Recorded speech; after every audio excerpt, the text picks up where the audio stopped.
Police পদত্যাগ করছে, আইনজীবীরা মুখ খুলছে, শিক্ষক রাজপথে নামছে, প্রবাসীরা সমর্থন জানাচ্ছে, সাংবাদিকরা কথা বলতেছে। কতক্ষণ দমিয়ে রাখবেন? শুরু হয়ে গেছে কিন্তু। বসন্ত এভাবেই আসে।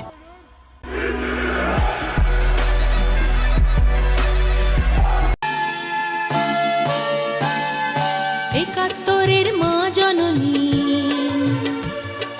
কোথায় তোমার মুক্তি সেনার দল? একাত্তরের মা জননী, কোথায় তোমার মুক্তি সেনার দল?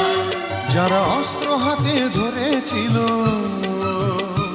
মাগো তোমার তরে মরেছিল।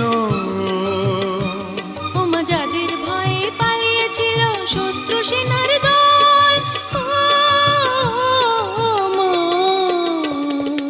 একাত্তরের মা জননী,